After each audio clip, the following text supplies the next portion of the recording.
sa iyong kamay, mula sa aking pagmulat hanggang sa pag-ibig, aawitin ko ang kabutihan ng Diyos.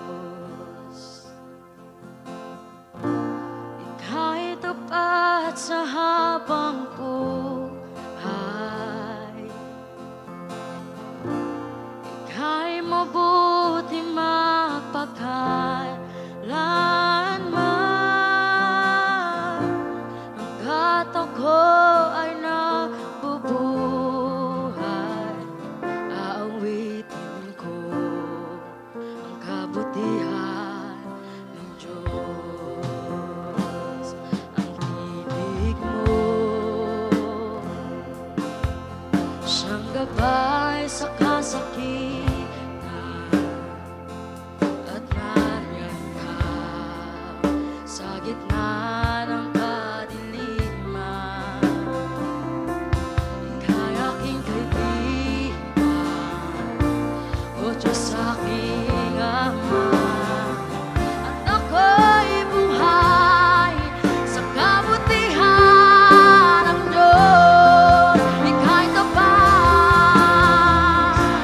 Ika'y tapat sa hanggang buhay, ika'y mabuti mapagkailanman. Hangga't ako ay nabubuhay, aawitin ko ang kabutihan ng Diyos. Oh, ika'y tapat sa habang buhay. Oh, ika'y mabuti mapagkailanman. Hangga't ako ay nabubuhay, aawitin ko ang kabutihan ng Diyos. Kailanman di nagbabago.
mabuti magpakailanman. Hanggat ako ay nabubuhay, awitin ko ang kabutihan ng Diyos. O ika'y tapat, ika'y tapat sa habang buhay. O ika'y mabuti magpakailanman. Hanggat ako ay nabubuhay,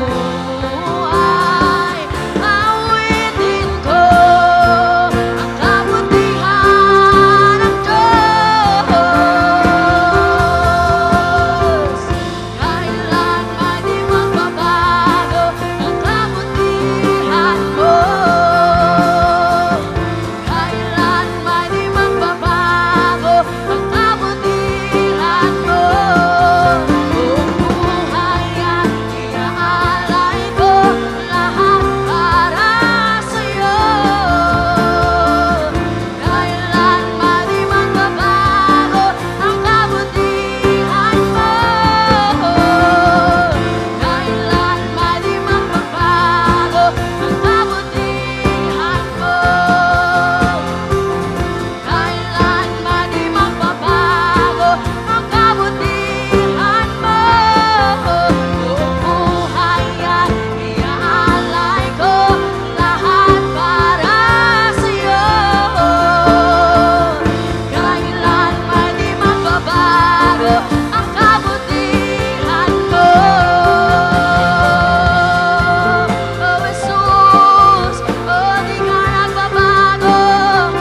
Diyos. Ama.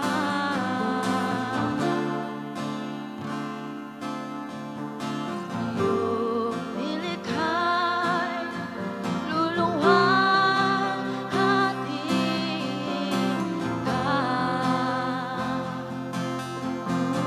Diyos, napakalas. Jesus, thank you, Lord. Thank you, Jesus. Thank you, Jesus.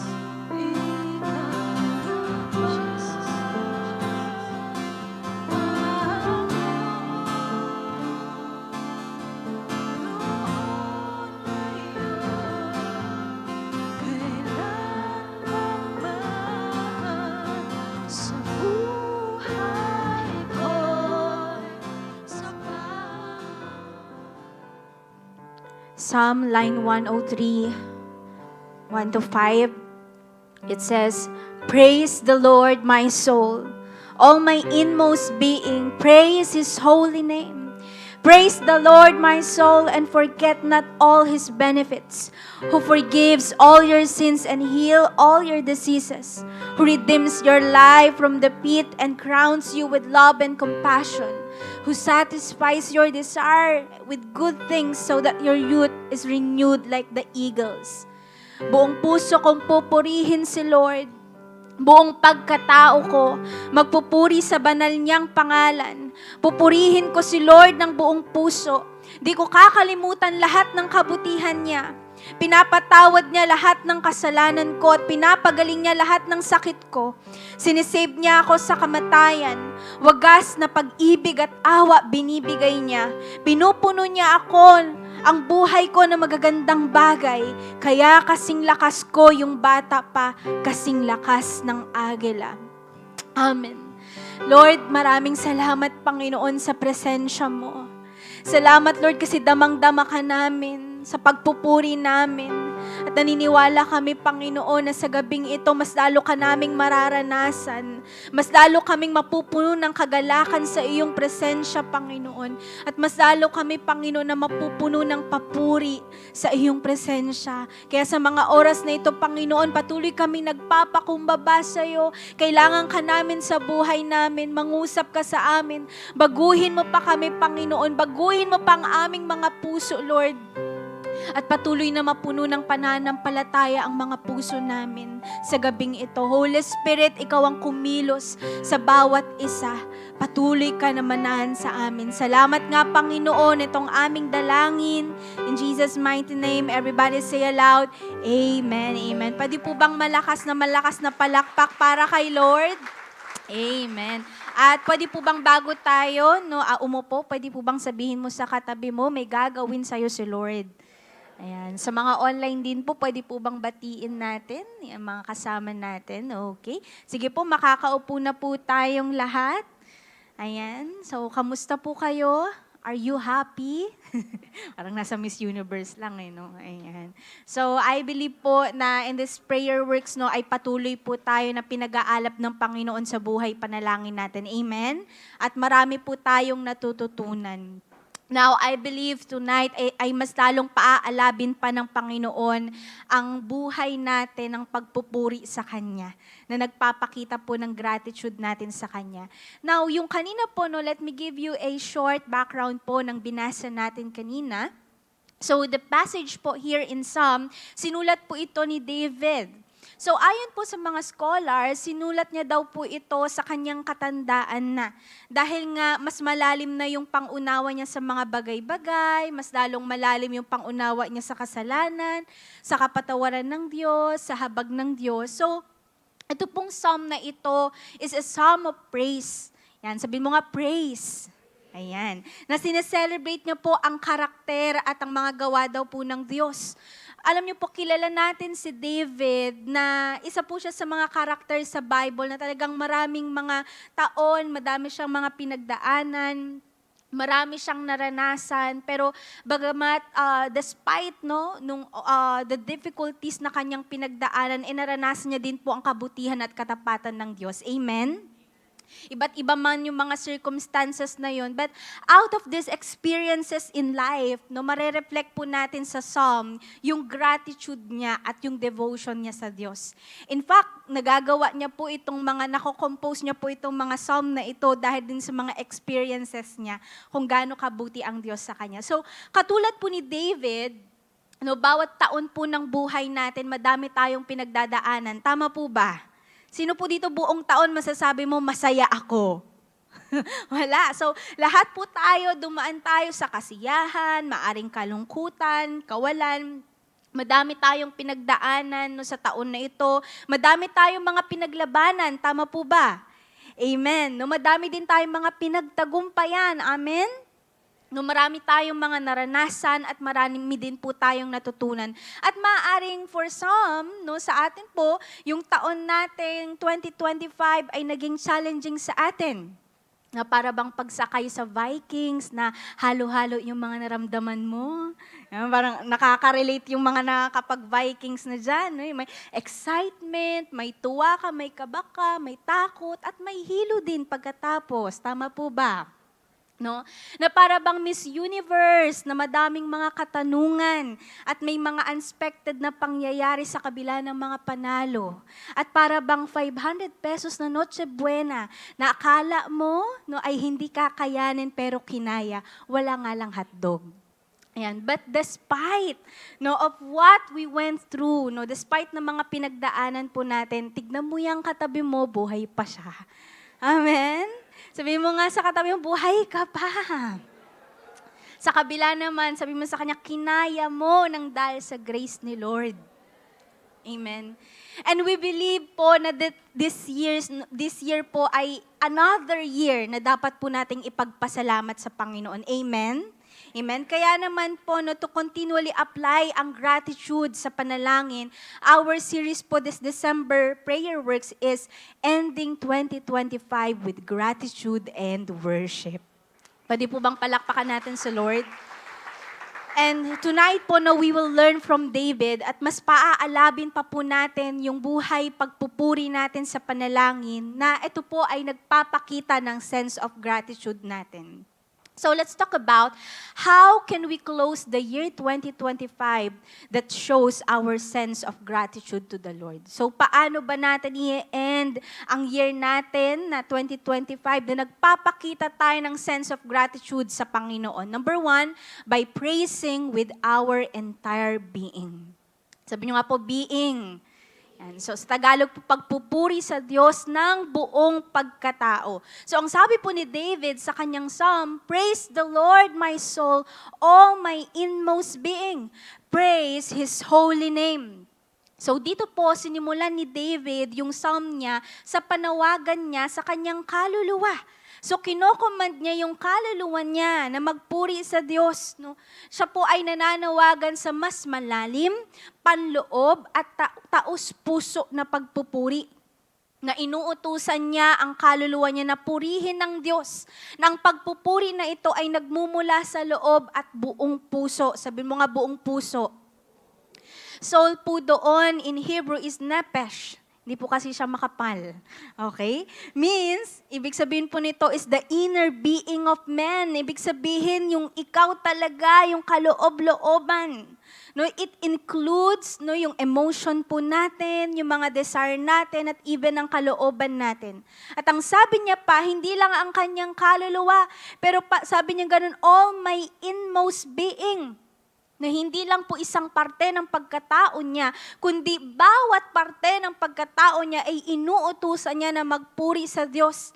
Na bawat faculty na meron siya, mapaloob man, mapalabas man, nasakop, pati isipan niya, kanyang pananalita, yung nararamdaman niya, ang kanyang katawan, ay inuutusan niya na magpuri sa Diyos.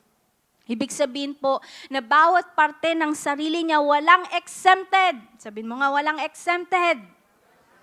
So lahat ay papapurihan ang Diyos. Now praise in Hebrew po is barak. Nang ibig sabihin po is to bless or kneel. So ang literal po na ibig sabihin nito ay may kinalaman sa pagluhod or bowing down na nagpapakita po siya ng humility, ng reverence, ng submission at adoration po sa nakakataas such as king. So sinisimbolize po nito yung vulnerable at humbling position. Ibig sabihin, kapag ikaw ay lumuluhod, nasa humble ka na posisyon. Na yung lumuluhod na yon ay ina-acknowledge na yung superiority ng kanyang niluluhuran. Ina-acknowledge niya na mas mataas sa kanya yung kanyang niluluhuran at willing siyang magpasakop dito at i-honor niya ang authority at nakikita niya yung pagiging karapat-dapat nito. Also, Barak also means to bless as an act of adoration. That is to speak well of. Kaya pala tayo kapag nagpupuri tayo, di ba, gamit natin yung bibig natin. Nagsasabi tayo ng mga salita sa pagpupuri natin. It also means to honor or to glorify. So, ang praise po pala ay hindi lang siya verbally expressing our adoration to God. So, ang pagpupuri pala, hindi lang siya yung nagsabi ka ng salita sa Diyos, and that's it. Nagpuri ka na. Pero ang pagpupuri pala ay nagsisimula siya sa kaloob-looban na kalakip nito na yung buong pagkatao po natin ay ina-acknowledge natin ang ultimate authority ng Diyos. Ang greatness ng Diyos, ang worthiness niya na nare-recognize natin siya as greater. Amen? So yun po pala ang pagpupuri. And then David said, praise God's holy name. No? Banal po ang pangalan ng Diyos dahil nga yung name ay nire-representa po niya ang hulbiing ng Diyos. So ang pangalan ng Diyos, nire-representa niya yung karakter niya, yung attributes niya, dahil kung ano ang pangalan niya din, yun din ang ginagawa niya. So to praise His holy name ay ang pag-acknowledge sa walang kapintasang karakter ng Diyos. Sa mga mighty deeds niya, sa mga ginagawa niya, at sa perfectong nature niya. Amen? So yun po pala yun. And then this intense desire po to praise the Lord with His entire being comes from knowing God. Kung bakit din ganito po si David, kung bakit din talagang porsigido siya, ilang ulit niyang sinabi na, praise the Lord, O my soul. Alam niyo po ba na kapag inuulit-ulit po yun, yun ay nagpapakita ng emphasis. Ibig sabihin, ine-emphasize doon yung intense desire niya. Ito talaga yung kagustuhan niya. Gustong-gusto niyang purihin ng Diyos ng buong pagkatao niya. At yung intense desire po na yun, saan nanggagaling? Sa pagkakakilala niya sa Diyos. Alam niyo po, si David sa ilang taon na lumipas ng buhay niya, subok niya na ang kabutihan at katapatan ng Diyos. Sa mga pinagdaanan niya, kung mababasa po natin, lumalim talaga ang pagkakakilala niya sa Diyos. And that made him led to intensely desire para i-praise ang Diyos with His entire being. Na nare-recognize niya ang Diyos na worthy of His praise. Amen? At walang parte ng pagkatao niya ang hindi deserve ang pagpupuri sa Diyos. Are you here? Ito ang nakikita ni David, na maski ang kamay niya magpupuri sa Diyos. Maski ang paa niya ay magpupuri sa Diyos. Na maski ang tenga niya, ang isipan niya, ang puso niya ay magpupuri sa Diyos. Ang affection niya, ang emotion niya ay magpupuri sa Diyos. Walang parte ng katawan niya ang hindi magpupuri sa Diyos. Ito po ang tunay na papuri na dapat na magkaroon tayo. Na yung buong pagkatao po natin ay nagpupuri sa Diyos. Amen. Papuri na hindi word of mouth lang. Papuri na hindi lang dahil ginaya mo yung katabi mo o kaya naman may masabi ka lang. Pero ito yung papuri na may kalaliman. Ito yung papuri ng taus-puso. At bawat parte ng pagkatao mo ay nagpupuri sa Diyos. Yung isip mo, ang iniisip ang Diyos. Napakabuti niya. Yung puso mo, tinitibok niya ang Diyos. Yung kalooban mo, ibig sabihin, hindi ka napipilitan sa pagpuri sa Diyos. Kaya kapag pinapalakpak mo yung kamay mo, kapag ka nagpupuri ka, hindi ka napipilitan. kundi kalooban mo yun. At lumalabas na lang po ito sa gestures ng ating katawan. Kung bakit din hindi tayo napipigilan na papurihan ang pangalan niya, ang karakter niya, kung bakit despite ng ating mga pinagdadaanan, nasasabi pa din natin, the Lord is gracious. The Lord is loving. The Lord is good. Kasi hindi limitado ang papuri natin ng bibig lang. Amen. Amen. Kundi nagmumula ito sa buong pagkatao natin na ina-acknowledge ang ultimate authority ng Diyos. Ibig sabihin, ang buong pagkatao natin ay suko. Suko siya sa dakila nating Diyos. At nire-recognize natin ang pagiging karapat-dapat niya sa ating mga papuri. Nagmumula ito sa buong pagkatao natin na nagpapakumbaba, sumusuko sa Kanya, gumagalang at sumasamba. That every time we praise God, pumuposisyon tayo sa kapakumbabaan at submission. That every time we praise God, tinataas natin siya above ourselves. That we are telling God, Lord, you are greater. Yun pala yun. Na kapag tayo ay nagpupuri, pinapakita natin sa Kanya na, Lord, creation mo lang ako, ikaw ang creator ko. Diyos ka, tao lang ako. That we recognize and declare that He is greater than us, than all things. Amen. Kaya nga po kung gusto mo na mapuno ng kapakumbabaan, practicein mo ang magpuri palagi sa Diyos. Amen? Amen? Alam niyo po, hindi lang po si Moses ang humble. Pero yung tao din po na punong-puno ng papuri. Humble din siya. Amen? Kaya naman, start praising God inwardly. Simulan mo na papurihan ng Diyos na nagmumula sa loob. Amen? Hindi lang sa bibig. Hindi lang sa salita. Simulan mo na iposisyon ang sarili mo sa kapakumbabaan, sa pagsuko sa Diyos, at alalahanin mo kung sino siya na pinakilala niya sa'yo, kung sino siya na sinasabi ng Biblia, ng katotohanan ng Kanyang salita. Alam niyo po, bawat isa po sa atin, may pundasyon po ang Diyos sa atin ng pagkakakilanlan sa Kanya. And listen, araw-araw po, binibigyan tayo ng pagkakataon ng Diyos para makilala siya. Amen? In fact, yung pagkagising pa lang natin ng umaga, nakikilala na natin siya. Lord, ang buti mo. Lord, ikaw ang sustainer ko. Ikaw ang tagapagbigay buhay ko. Amen? Try to remember it. Try to remember from January up until now. Ilang beses, ilang circumstances yung pinagdaanan mo na pinakilala ng Diyos kung sino siya. Try to remember. Balikan mo yung January mo hanggang ngayon. Madaming mga pagkakataong pinakilala ng Diyos kung sino siya sa'yo. Amen? May it be sa season man yan ng kalungkutan. May it be sa season man yan ng kagalakan. May it be sa season man yan ng kawalan. Pero may purpose yan. At yan ay ang pagkakakilala mo sa Diyos. Amen. Amen. I-acknowledge mo kung sino siya. I-acknowledge mo yung karakter niya. I-acknowledge mo yung authority niya na kataas-taasan siya.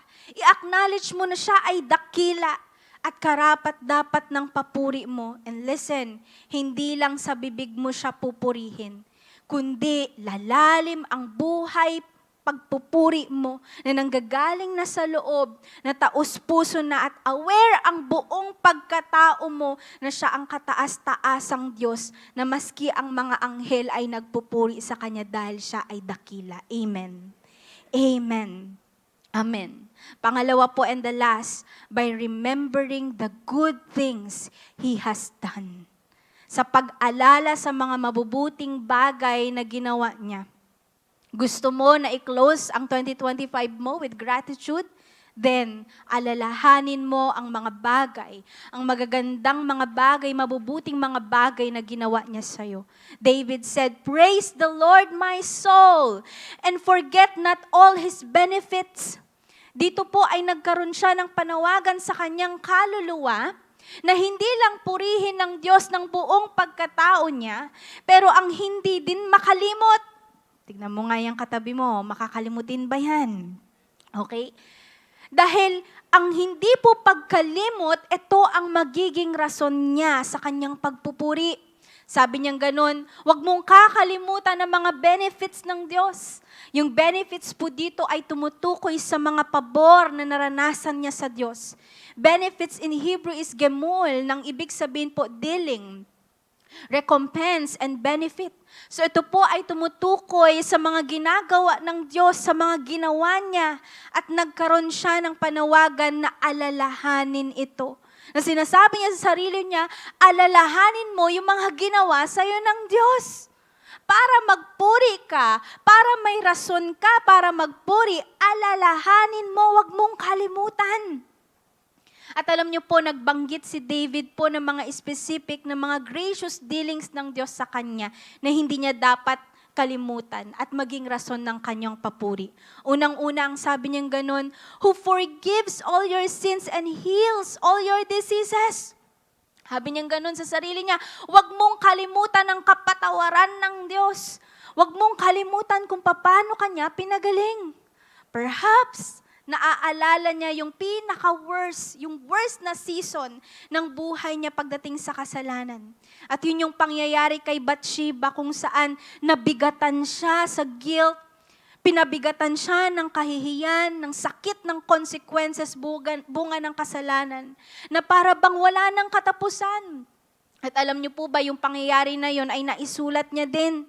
That he experienced, hindi lang po yung spiritual na damage sa kanya, pero na-experience niya rin po na magkaroon ng physical at emotional distress because of unconfessed sin. Sino dito naranasan mo na yun? Yung hindi mo ma-confess na kasalanan, pinapabigatan ka. Tama ba? Na nai-stress ka na. Hindi lang yung emotion mo, pero pati yung katawan mo, ramdam na din na stress ka ng dahil sa kasalanan.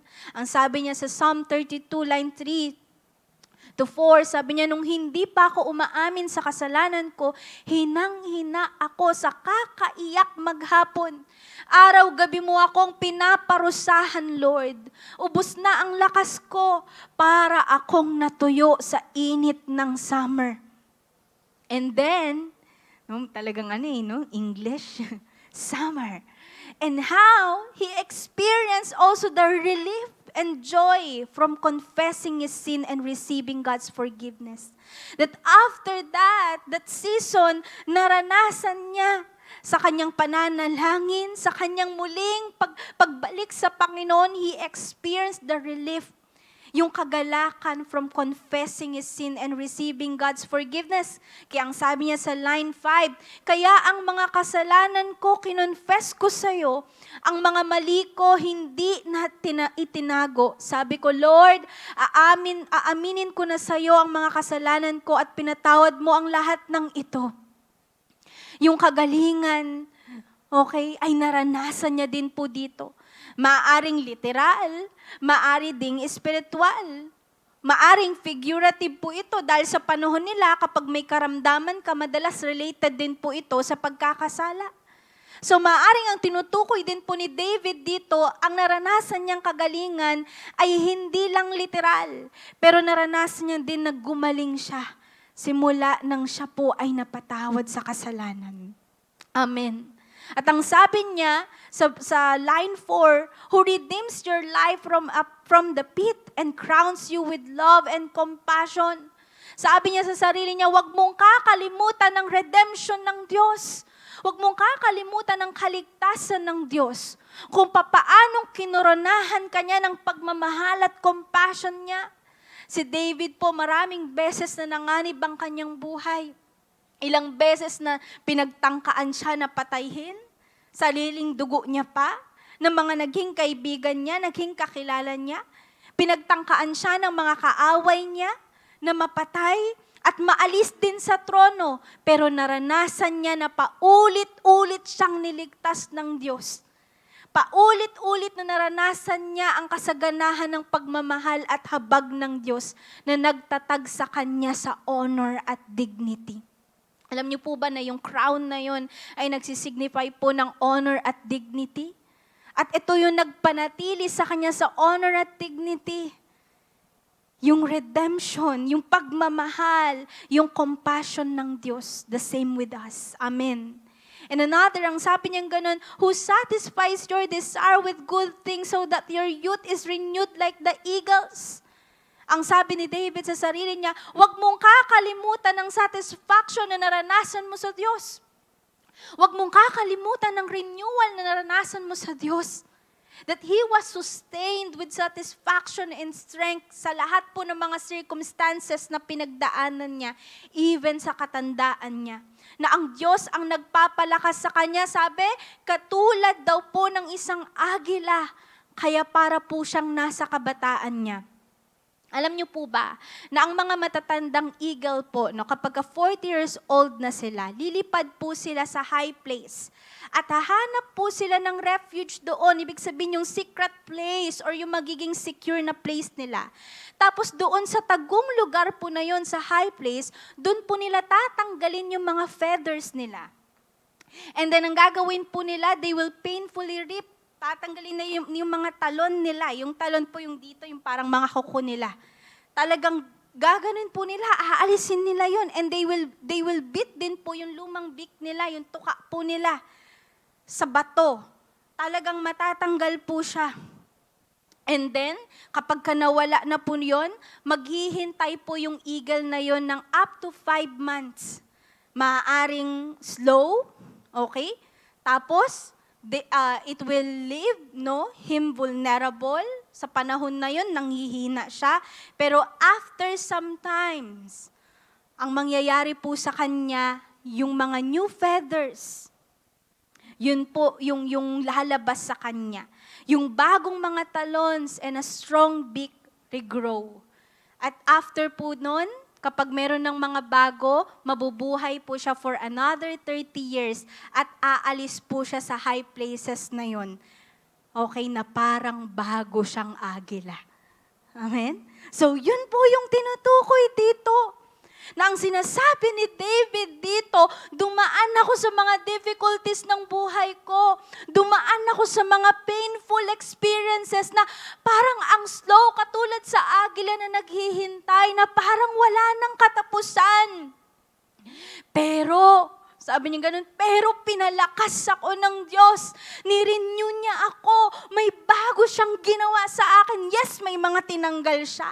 Maybe tinanggal niya ang kasalanan, tinanggal niya yung mga bad habits, yung mga bad attitudes, pero may bago. May bagong binigay sa akin ng Diyos. At ang sabi ni David sa sarili niya, huwag mong kakalimutan yun. Huwag mong kakalimutan ang kabutihan ng Diyos sa'yo. Para kay David po, ang hindi pagkalimot at laging pag-alala sa ginawa ng Diyos ang magpapanatili sa Kanya para patuloy na magpuri sa Diyos. Amen. Amen. Sige po, palakpakan natin si Lord. Alam niyo po ba na isa po sa mga problema ng failure natin to praise God ay forgetfulness, or what we call spiritual amnesia. Ayan, yung nakakalimot tayo. Just like what happened po sa mga Israelites, kung bakit patuloy silang nagkakasala, patuloy silang nagko-complain, despite ng ginawa sa kanila na salvation or deliverance ng Diyos, nagko-complain pa din sila, nagre-reklamo pa rin sila. Why? Kasi nakakalimot sila.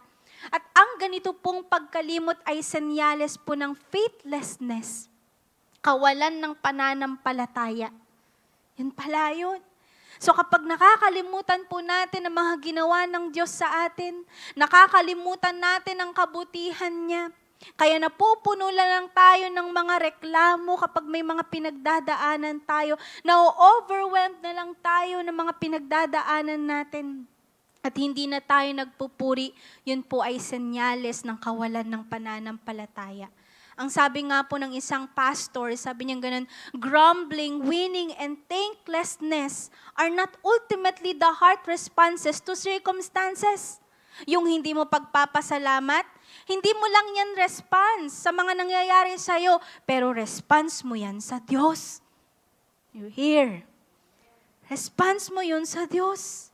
Listen po, a deep sense of gratitude comes from always remembering the good things God has done to us. Amen.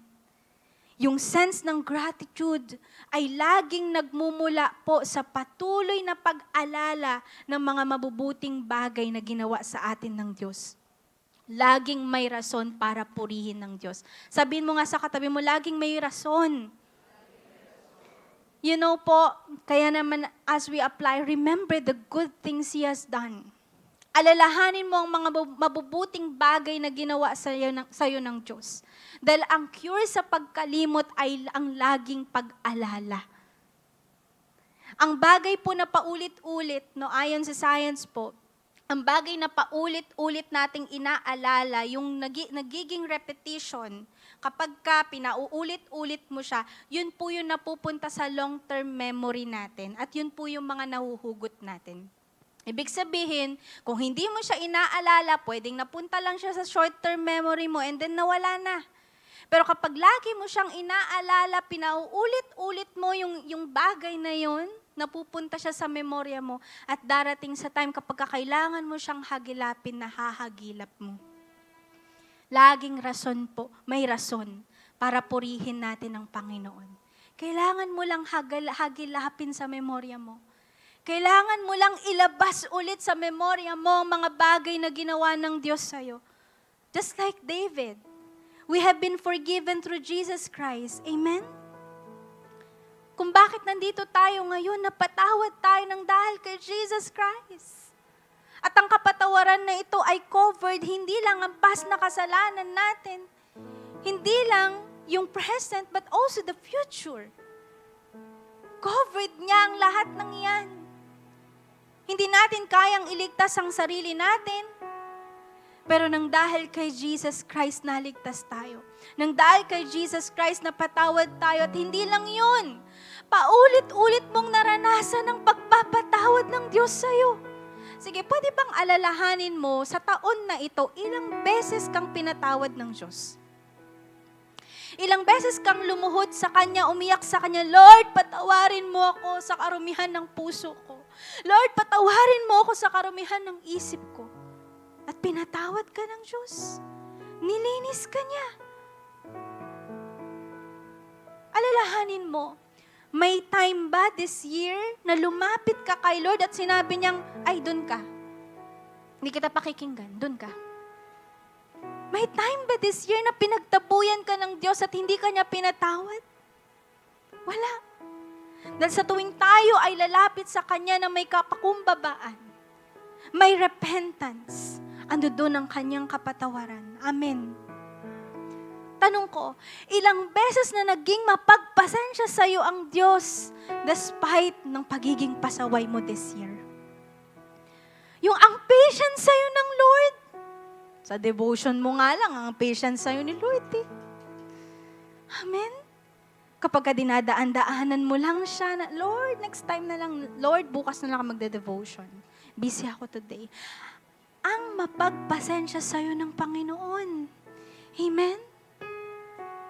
Ang mahabagin sa iyo ng Diyos. Despite ng kapasawayan natin. Alalahanin mo yung mga panahon na nagpakumbaba ka sa Kanya at humingi ka ng kalinisan. At nilinis ka niya. Nilinis ka niya mula sa karumihan at binago ka niya at patuloy ka niyang binabago. Also, alalahanin mo, ilang beses kang pinagaling ng Diyos sa taon na ito. Hindi man physical sickness. It could be you are not telling anyone. Emotionally, mentally, you're not okay.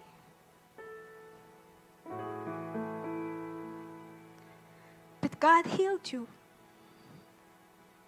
God healed you.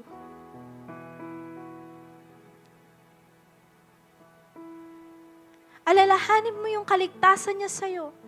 Na sanang impyerno ang bagsak mo, pero may ginamit siyang tao na i-share sa'yo ang gospel. At ngayon naligtas ka. May bagong buhay ka sa Kanya. Amen? Na dating nasa inuman ka, nasa kapahamakan ka, na hindi mo alam, isang iglap lang pwede kang mamatay at impyerno ka na. Pero napakabuti ng Diyos, nandito ka sa simbahan at patuloy ka nagpapabago sa Kanya. Sige po, palakpakan natin si Lord. Alalahanin mo kung paano Kanyang prinotektahan. Muntik ka na sanang masunugan. Muntik ka na sanang masagasaan. Pero nandun ang protection ng Diyos. Alalahanin mo kung paano Kanyang sinamahan ng favor niya. Kung bakit nagkaroon ka ng mga opportunities sa trabaho. Kung bakit walang-wala ka na, tapos may kumatok sa inyo, may pang-ulam kayo. Favor ng Diyos. Na ultimo panghilod mo sa buwan mo. Bakit ka nakakabili? Favor ng Diyos. Hindi ko katalinuhan, pero favor ng Diyos. Kung bakit ka nakakapag-aral, kung bakit ka nakagraduate, kung bakit nagagawa mo ang mga bagay araw-araw, favor ng Diyos. Alalahanin mo kung paano ni-restore ng Lord ang honor at dignity sa'yo. Dati miserable ang buhay mo. Patapon ng buhay mo, na kapag titignan ka ng mga kapitbahay mo, ayan, wala nang magbabago dyan. Pero nang naligtas ka sa Panginoon, hindi na makita ang lumang pagkatao. At ang nasasabi lang nila, mabuti ang Lord. Totoo si Lord. Dahil nakita nila sa testimony mo na may tunay na Diyos na nagbago sa'yo. Alalahanin mo kung paano kang sinustain ng Diyos ng mga mabubuting bagay. Na despite ng mga kasamaan sa paligid mo, may mga mabubuting bagay na ginagawa ang Diyos sa'yo. Ginagabayan ka niya sa katuwiran. Na sa tuwing lilihis ka, sasabihin niya sa iyong anak, huwag ka dyan. Alalahanin mo kung paano kanyang sinuway dahil ayaw kanyang mapahamak. Alalahanin mo kung paano kanyang tinama sa taon na ito, huwag ka lang mawala sa kanya. Mabuti ang Diyos sa'yo. Mabuti ang Diyos sa'yo. Pwede bang sabihin mo sa kaluluwa mo, mabuti ang Diyos sa'yo. Amen. Alalahanin mo kung paano kanyang pinalakas, kung paano kanyang pinatatag. Ilang beses mo nang nasabi, Lord, ayoko na sa journey ko. Lord, ayoko nang pumunta ng simbahan, ayoko na mag-light group. Pero andito ka pa rin, nagtutuloy ka pa rin. Kasi pinatatag ka niya, pinalakas ka niya. Mabuti ang Diyos sa iyo. Amen. Laging may dahilan para magpuri sa Panginoon. Kapatid, hindi man tayo pare-parehas ng sitwasyon ngayong December. Maaring sa mga oras na ito, matatapos ang taon mo na may mga pinagdadaanan ka. Pero nasa pamimili mo pa din kung tatapusin mo ang taon na ito ng may pananampalataya. That we will express that faith as we praise God in prayer. Kaya kapatid, ang pagpupuri mo sa Panginoon, yan ay magpapakita ng pananampalataya mo sa Kanya. Yan ay nagpapakita ng manifestation ng puso na punong-puno ng tiwala sa kabutihan niya, punong-puno ng tiwala sa katapatan niya. Hindi lang sa taon na ito, but good news, pati sa taon na darating. Kaya nawa, patuloy kang matatag sa pagpupuri. Dahil ito ang katotohanan, ang Diyos ay mabuti at tapat magpakailanman. Kaya naman, as we begin our series in this prayer works, this is the title of our topic. And we will stand up. And we will read this. The Lord is worthy of my praises in prayer. Can you say it with me? The Lord is worthy of my praises in prayer. Okay, this time, as we close our eyes, come on. Alam ko na kanina pa tayo kinakausap ng Panginoon, kanina pa nagmiministeryo sa Panginoon. Napakabuti ng Diyos. Maybe, ikaw yung Kristiyano na nawala ng apoy ng pagpupuri mo dahil sa dami ng mga pinagdaanan mo. Maybe dahil sa pain, na-overwhelm ka na ng doubt, na-overwhelm ka na ng complaint. Or maybe, ikaw yung Kristiyano na nakakalimot ka na. Hindi ka na gumigising na nagpupuri sa Diyos. Nililipas mo na lang ang isang araw na dissatisfied ka. Ang dami mong mga reklamo na para bang hindi sapat. Pero sa totoo lang ang buti ng Diyos sa'yo. Pwede ba sa mga oras nito, lahat tayo dito ay magpapakumbaba sa Panginoon. Let us admit to God, Lord, patawarin mo ako, naging ungrateful ako. Lord, patawarin mo ako, naging reklamador ako. Lord, patawarin mo ako, nakalimot ako sa kabutihan mo. Nakalimot ako sa katapatan mo. Lord, patawarin mo ako. Kung mas napuno pa ako, Lord, ng doubt sa'yo. Lord, patawarin mo ako. Kung imbis na mapuno ako ng faith, naging hopeless na ako. Come on, lahat tayo dito. Magpapakumbaba sa Panginoon at hihingi ng kalinisan sa Kanya. Hihingi ng kapatawaran sa Kanya. Because this is the beginning. This is the beginning ng pagpupuri natin sa Diyos. Ang magpakumbaba tayo sa Kanya. Come on, let's ask the Lord for cleansing right now. Let's ask the Lord for forgiveness. Hayarabakanti yarabasiki yarababababa. Horabakaya yarababababa. Or maybe you are that person, hindi ka man nagsasalita. But you are here right now and it's not an accident.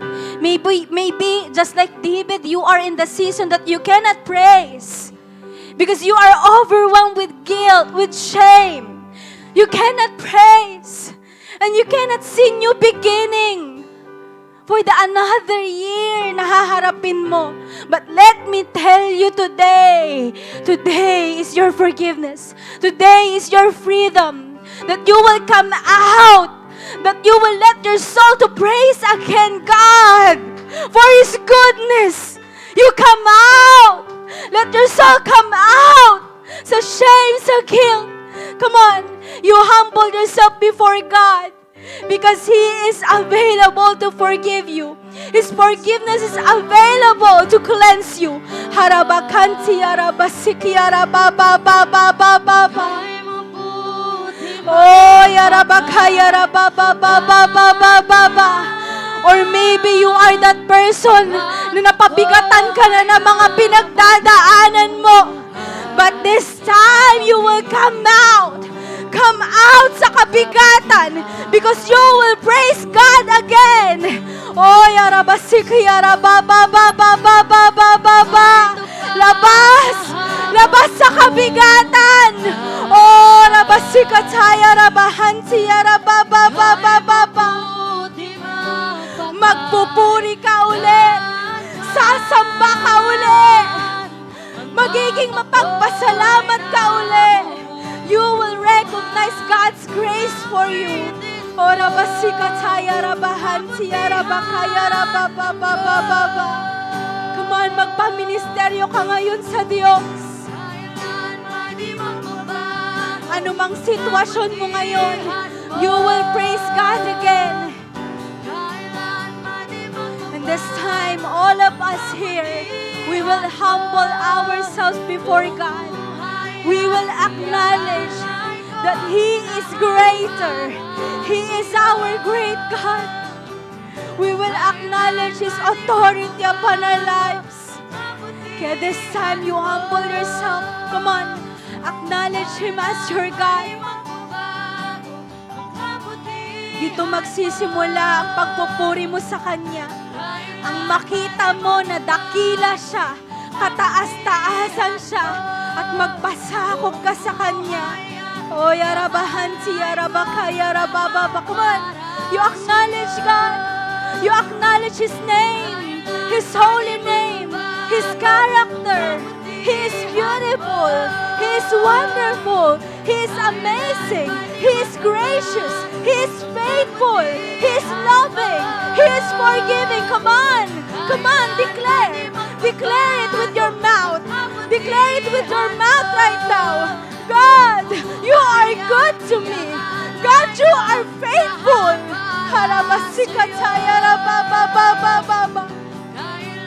Come on, use your mouth right now. Pero yung papuri na nanggagaling sa loob, yung papuri na buong pagkatao, yung papuri na hindi napipilitan, pero yung papuri that every part ng pagkatao mo, damang-dama, alam na may dakilang Diyos. Come on, you praise Him, declare who He is, declare what He has done. Ora basikiyara ba. And this time, we will remember. Come on, remember His goodness to you. Alalahanin mo yung mga ginawa niya sa'yo sa taon na ito. Come on, alalahanin mo at ipagpasalamat mo yun sa Kanya. Hayaan mo na mapuno ka ngayon ng pagpapasalamat sa Kanya. Come on. You thank Him. Lord, salamat sa proteksyon. Lord, salamat sa kaligtasan. Lord, salamat sa kapatawaran. Come on, use your mouth. Use your mouth right now to thank God. Harabasikayara ba. Yung tunay na papuri, yung tunay na pasasalamat. How He sustained you. Kung paano Kanyang pinalakas. Kung paano Kanyang iningatan. Kung paano Kanyang pinatatag. Pasalamatan mo ang Diyos. Harabasikayara bakayara ba. Oh, rabasikatayara baan. Ang buti-buti mo, Lord. Ang buti-buti mo, Lord. Ang buti-buti mo sa amin. Dakila ka. Tapat ka, Panginoon. Mahabagin ka. You are our sustainer. You are our provider. You are our refuge. You are our secure fortress. Just like the eagle, God. Nangihina man kami, pero pinapalakas mo kami. Nire-renew mo kami. May binibigay ka na bago. Lord, salamat sa katapatan mo. Salamat sa kabutihan mo, Panginoon. Come on, continue to thank God. Pasalamatan mo siya. Sapagkat siya ay mabuti. Mabuti magpakailanman. Tapat magpakailanman. Lord, maraming salamat, Panginoon. Dahil hindi namin naraos ang taon na ito. Pero napagtagumpayan namin ang taon na ito ng dahil sa grasya mo. Salamat sa kabutihan mo. Sa katapatan mo na sa totoo lang, Lord, hindi namin deserve. Salamat, Lord, sa provision. Salamat, Panginoon, sa patuloy mong pagbabago sa amin, sa pagpapasensya mo sa amin, sa kapatawaran mo, sa paglilinis mo, sa grace mo, Panginoon. Salamat, Lord, sa mga nararanasan naming mabubuting bagay. Ang buti-buti mo, Panginoon. Salamat, Lord. Dahil ultimo kinakain namin sa iyo nang gagaling. Salamat, Lord, sa buhay, sa hininga, araw-araw. Salamat sa katalinuhan. Salamat, Panginoon, sa katagumpayan. na akala namin ang taon na ito, hindi namin kakayanin. Pero Lord, Ikaw ang gumagabay sa amin. At Ikaw ang nagliligtas sa amin. Salamat, Panginoon. Kaya naman patuloy ka naming papapurihan.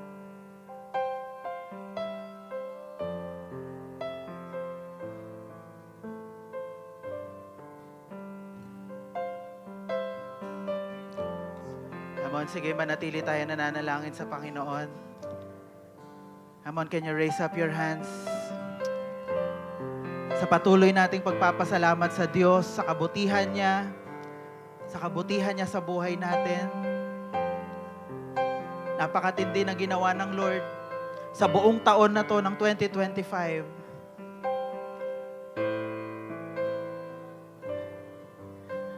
Tunay nga that our God is a good God.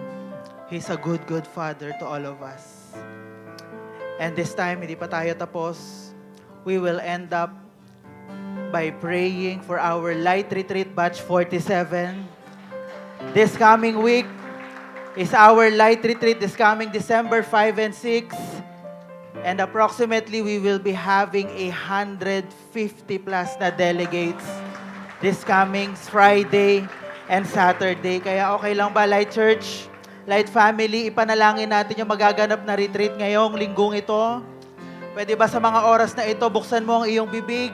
Kanina pinasalamatan mo si Lord sa kabutihan niya sa buhay mo. Why not this time, pasalamatan natin at ipanalangin natin ang mangyayaring retreat this week. Kapatid, naniniwala ko na itong linggong ito, there will be breakthroughs, there will be battles, there will be transformation na mangyayari sa buhay ng mga delegates natin. Oh, yarabashaka, yarabababa. Come on, let's pray for our retreat delegates right now. Come on, open your mouth. Pray for our delegates. Kung ikaw may mga delegates ka, may delegates ka na a-attend this coming week, come on, pray for them. Ipag-pray mo yung provision sa kanila. Ipag-pray mo ang good health. Ipag-pray mo ang protection at anumang balak ng enemy sa buhay ng mga delegates na ito. Come on, bind and rebuke it right now in Jesus' name. Walang anumang makakahinder, walang anumang pwedeng makapigil sa mga delegates na ito para lang maranasan ang natatanging pagbabago ng buhay na gagawin ng Panginoon sa kanila. Come on, pray for them. Speak blessing to them. Speak provision right now in Jesus' name. Lord, tinataas namin ang aming mga delegates. Lord, naniniwala ko na may gagawin ka sa buhay nila, O Diyos. Lord, we speak for...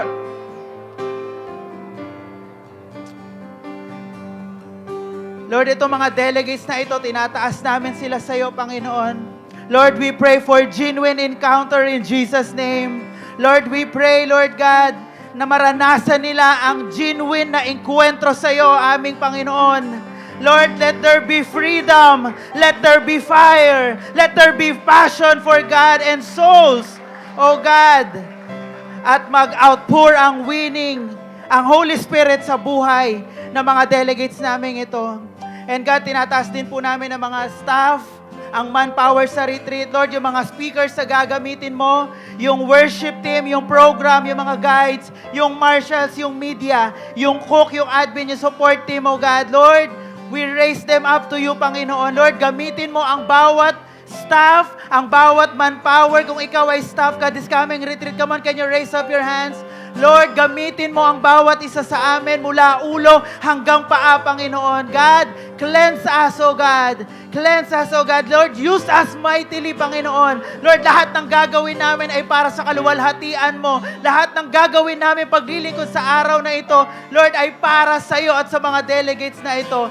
God, I pray also for good health. I pray also for protection. I pray also, Lord, na ingatan ang mga family na maiiwanan namin sa aming mga tahanan, ang aming mga resources, ang aming mga anak, ang aming mga businesses. Lord, as we serve you in this 2-day retreat, Lord, samahan niyo po ang bawat isa sa amin.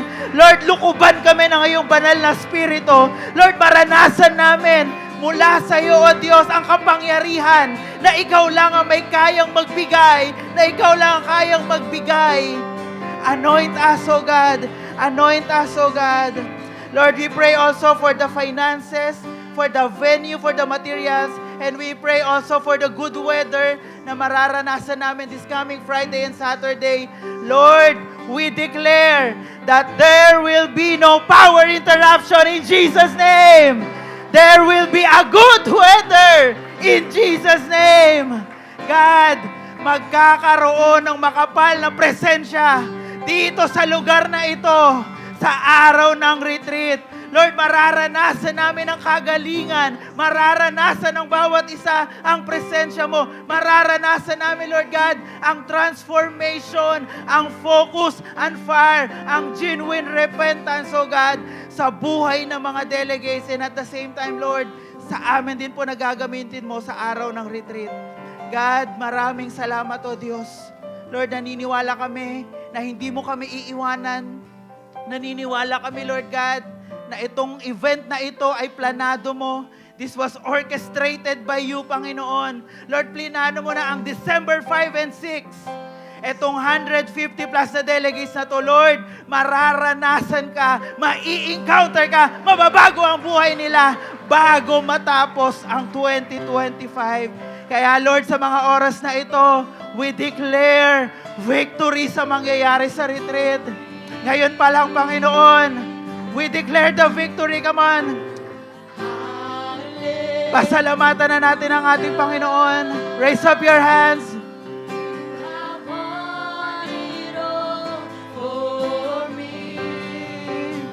Come on.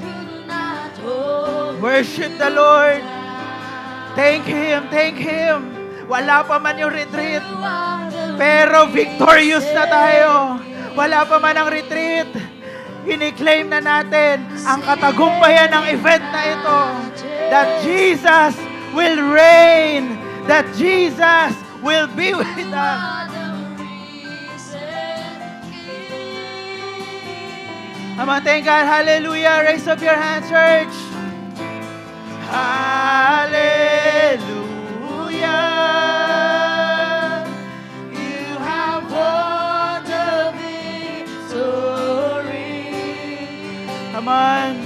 Hallelujah. Hallelujah. You have won it all for me. Death could not hold you down. You are the risen King. You are the risen King. Seated in majesty.